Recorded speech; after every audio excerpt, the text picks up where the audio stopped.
Hello बच्चों, welcome to my YouTube channel. तो finally बच्चों, आप सभी के लिए आपके कक्षा 5वीं ईवीएस यानी पर्यावरण अध्ययन का अभी अभी मुझे रियल क्वेश्चन पेपर मिल चुका है, जो कि कल आपके एग्ज़ाम में छपने वाला है। इसके सभी क्वेश्चंस आपके एग्ज़ाम में सेम टू सेम छपने वाले हैं। तो जल्दी से इसके सभी क्वेश्चंस को देख लीजिए। सभी क्वेश्चंस के आंसर भी मैं आपको साथ के साथ बता रहा हूं, तो अपनी कॉपी पर इनको नोट कर लेना। क्वेश्चन पेपर कभी भी चैनल से डिलीट हो सकता है, तो इसके बाद आपको यह वीडियो नहीं मिलेगी। तो वीडियो को लास्ट तक ज़रूर देखना है और सभी क्वेश्चंस को अपनी कॉपी पर नोट करना है। और चैनल पर नए हैं तो चैनल को सब्सक्राइब और वीडियो को लाइक ज़रूर कर लेना। वीडियो को लाइक और चैनल को सब्सक्राइब वही बच्चे करेंगे जो अपने एग्ज़ाम में 80 में से 80 नंबर और ए ग्रेड अपने एग्ज़ाम में लाना चाहते हैं। तो देखते हैं कौन कौन एग्ज़ाम में ए ग्रेड लाना चाहता है। तो चलिए सबसे पहले इसके पहले क्वेश्चन को सॉल्व करते हैं, जिसमें आपको अवलोकन से रिलेटेड दिया गया है। पहला है, इसमें खाद्य श्रृंखला के चित्र को देखकर बताना है कि सांप का भोजन कौन है। तो देखिए, बाज सांप का भोजन है, बाज का भोजन सांप है, और सांप का भोजन मेंढक है, मेंढक का भोजन टिड्डा है, और टिड्डे का भोजन घास है। तो इसमें सांप का भोजन क्या है? मेंढक है। तो ऑप्शन सा इसका करेक्ट आंसर हो जाएगा। इसके बाद दूसरा है, चित्र को देखकर पाचन के 3 अंगों के नाम बताने हैं। तो इसमें पहला हो जाएगा ये आपका मुंह हो जाएगा, और ये आपकी ग्रसिका हो जाएगी, और ये आपकी क्या हो जाएगी? आमाशय हो जाएगी। आमाशय यानी पेट हो जाएगा। तो इसमें 3 नाम इसके आंसर सहित आपको बता दिए हैं। अगला क्वेश्चन आपको दिया है, राजस्थान के मानचित्र को देखकर प्रश्नों के उत्तर देने हैं। तो इसमें पहला है, राजस्थान के मानचित्र में अपना गृह जिला पेंसिल से आपको छायांकित करना है। तो आप जिस ज़िले में आते हैं, जैसे आप भरतपुर में हैं, जयपुर में हैं, धौलपुर में हैं, चित्तौड़गढ़ में हैं, कोई भी जो ज़िला है आपका, उस ज़िले को आपको छायांकित करना है। इसके बाद राजस्थान में कुल कितने ज़िले हैं? 41 ज़िले हैं। आकार की दृष्टि से सबसे बड़ा ज़िला कौन सा है? जैसलमेर है। तो इसमें देखिए, ये मानचित्र आपको दिया गया है। इसमें देखिए, जैसे मैं जयपुर में आता हूँ तो मैंने जयपुर में हाईलाइट कर दिया है। अगर आप जैसलमेर में आते हैं तो जैसलमेर को हाईलाइट कर सकते हैं। तो इस तरीके से आपको हाईलाइट कर, तो इसके आंसर यहाँ पे इस तरीके से आपको करने हैं। इसके बाद आकार की दृष्टि से सबसे बड़ा जिला जैसलमेर हो जाएगा। नेक्स्ट क्वेश्चन है आपका संप्रेषण से रिलेटेड, जो कि 9 नंबर के हैं। इसमें आपको चौथा क्वेश्चन है, खुले में शौच क्यों नहीं करना चाहिए। तो इसमें के संबंध में आपको विचार लिखना है। तो खुले में शौच इसलिए नहीं करना चाहिए क्योंकि खुले में शौच करने से वातावरण प्रदूषित होता है, इससे बीमारियां फैलती हैं, और तालाब आदि का पानी प्रदूषित होता है। इसके बाद नेक्स्ट है, सभी क्वेश्चंस के उत्तर भी मैं आपको साथ के साथ बता रहा हूं, तो इसके लिए एक लाइक ज़रूर करें और चैनल को सब्सक्राइब कर लेना। हम 1 लाख सब्सक्राइबर के बहुत ही करीब हैं, तो हमें सपोर्ट कीजिए।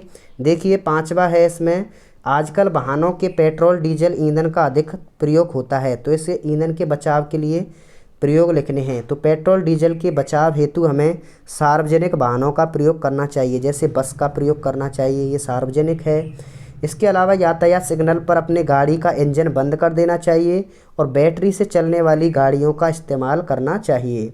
इसके बाद 6वां क्वेश्चन है, आपके साथी के आँख और नाखून पीले दिखाई दे रहे हैं, तो आप उसे पीलिया रोग से बचाने के लिए क्या सलाह देंगे। तो इसके लिए हम क्या करेंगे? पीलिया रोग से बचाने के लिए साफ़ स्वच्छ पानी पीना चाहिए, बाहर का गंदा पानी, बासी खाना नहीं खाना चाहिए, भोजन में तरल पदार्थों की मात्रा बढ़ानी चाहिए, स्वच्छ एवं साफ पानी पीना चाहिए। इसके बाद अगला क्वेश्चन है, आपको वर्गीकरण करना है, यानी 21 नंबर के क्वेश्चन है। इसमें 7वां क्वेश्चन दिया है, खेल समूह आपको दिए गए हैं, जैसे आउटडोर है, एक आउटडोर खेल है और एक आपका इंडोर खेल है। तो इसमें आपको इसमें आउटडोर खेल का समूह आपको पहचानना है।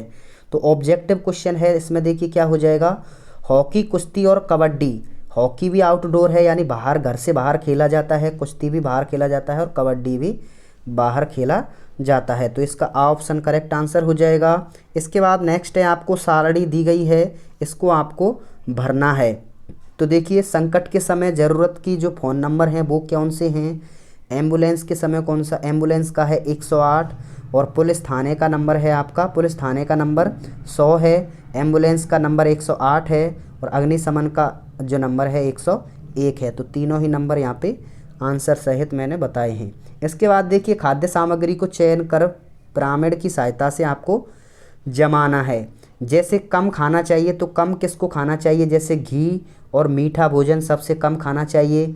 सीमित सीमित यानी लिमिटेड कौन सा खाना चाहिए, जैसे दूध मांस और ये दूध मांस और, तो इसका आंसर मैं आपको बता देता हूँ। देखिए घी और मीठा भोजन कम खाना चाहिए, दूध मांस सीमित खाना चाहिए, टमाटर पालक खूब खाना चाहिए और दबाकर यानी सर्वाधिक खाना चाहिए रोटी चावल दलिया दाल। इसके बाद 10वां क्वेश्चन है आपको फसलों की तालिका उनकी पानी की आवश्यकता के आधार पर छांटिए। तो देखिए कम पानी की आवश्यकता वाली फसल कौन सी है, तो कम पानी की आवश्यकता वाली फसल, और इसमें है अधिक पानी की आवश्यकता वाली फसल। तो इसका आंसर देख लीजिए, कम पानी की फसल वाली है मटर चना और प्याज, और अधिक वाली है गेहूं गन्ना और धान। तो इस तरीके से आपको ये जमाने हैं। इसके बाद अगला क्वेश्चन है विभिन्न क्षेत्रों में अलग अलग प्रथाओं एवं परंपराओं द्वारा वन संरक्षित किए जाते हैं। तो ऐसी ही 3 प्रथाओं और परंपराओं के 3 राष्ट्रीय उद्यानों के नाम लिखने हैं। तो बट सावित्री व्रत पूजा, तो वन संरक्षक में सहायक प्रथा और परंपराएं, यहाँ पे देखिए बट सावित्री पूजा है, आंवला नवमी की पूजा है, इसके अलावा दशा माता का व्रत। और उद्यान कौन कौन से हैं, रणथंभौर बाघ संरक्षण राष्ट्रीय उद्यान, केवलादेव उद्यान और राष्ट्रीय मरु उद्यान। इसके बाद नेक्स्ट है आपका व्याख्या और विश्लेषण से, जो कि 16 नंबर का है। इसमें चौराहे पर लगी हरी बत्ती किसका संकेत देती है, तो इसमें चलने का संकेत देती है। तो बा ऑप्शन करेक्ट हो जाएगा। घर के आसपास गंदा पानी एकत्रित होने से मच्छर पनप रहे हैं तो किस रोग के फैलने की संभावना है, तो इसमें मलेरिया रोग की संभावना, सा ऑप्शन इसका करेक्ट आंसर हो जाएगा। निम्न में से पेट्रोलियम उत्पाद नहीं है, तो उत्पाद है, तो पेट्रोलियम उत्पाद क्या हो जाएगा, इसमें कोयला हो जाएगा। तो बा ऑप्शन इसका करेक्ट आंसर हो जाएगा। अगला है शहरों की ओर परिवारों के पलायन, शहरों की ओर परिवार के पलायन का जो कारण है वो कोई 5 कारण बताइए। तो देखिए शिक्षा प्राप्ति हेतु, यानी शहरों में शिक्षा के लिए जाते हैं, रोजगार की प्राप्ति के लिए जाते हैं, स्वास्थ्य सुविधाओं के लिए जाते हैं, अकाल अथवा अन्य आपदाओं के कारण जाते हैं, और बेहतर सुखमय जीवन के लिए जाते हैं। इसके अलावा नेक्स्ट है आपका 16वां क्वेश्चन, छगना राम अपने खेतों में जैविक खाद्य का और मगना राम अपने खेतों में रासायनिक खाद्य का उपयोग करता है। तो आपकी राय में अच्छा उत्पादन कौन सी खाद से होगा, तो इसमें जो जैविक खाद है, हमारी राय में जो अच्छे उत्पादन के लिए जैविक खाद सर्वाधिक उपयुक्त है। और इसका कारण क्या है, जैविक खाद से क्या है, कोई भी दुष्प्रभाव नहीं होता है। जैविक खाद के निरंतर उपयोग से ज़मीन उपजाऊ बनी रहती है। जैविक खाद को घरेलू स्तर पर आसानी से तैयार किया जा सकता है। इसके बाद नेक्स्ट है आपका 17वां क्वेश्चन, आपके विद्यालय द्वारा चित्तौड़ किले के भ्रमण के लिए कार्यक्रम रखा गया है। आप द्वारा किले की जानकारी प्राप्त करने के लिए गाइड से कौन कौन से प्रश्न पूछेंगे, तो कोई 5 प्रश्न पूछने हैं। तो किला इतना ऊंचाई पर क्यों बनाया गया है, किले के दरवाजे इतने बड़े क्यों हैं, किले के दरवाज़ों पर छोटे छोटे नुकीले कीले क्यों लगाए गए हैं, और दीवारों के ऊपर की तरफ बुर्ज क्यों रखे गए हैं, दीवारों के ऊपरी भाग में छेद क्यों हैं। तो इस तरीके से हम प्रश्न कर सकते हैं। अगला है आपको पानी में पदार्थ घुलनशील को प्रदर्शित करने के लिए प्रयोग का चित्र बनाते हुए चरण लिखिए। तो इसमें देखिए इसका उत्तर देख लेते हैं। हम 3 गिलास लेंगे जिसमें तीनों को पानी में आधा आधा भरेंगे। पहले गिलास में आधा चम्मच नमक डालेंगे, दूसरे गिलास में आधा चम्मच चीनी डालेंगे, और तीसरे गिलास में आधा चम्मच चौक का बुरादा डालेंगे। अब इन तीनों गिलास के पानी को चम्मच से हिलाएंगे।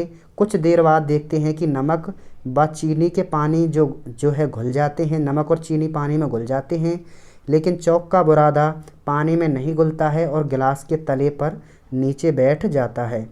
तो इस प्रकार स्पष्ट है कि नमक तथा चीनी पानी में घुलनशील हैं, जबकि चौक का बुरादा पानी में घुलनशील नहीं है। इसके बाद नेक्स्ट है आपका 19वां क्वेश्चन, दिए गए ब्रेल लिपि को देखकर आपको एन की ब्रेल लिपि क्या है ये आपको बताना है। तो एन की देखिए इस तरीके से है, तो इसका ऑप्शन यहाँ पे क्या हो जाएगा, सा हो जाएगा।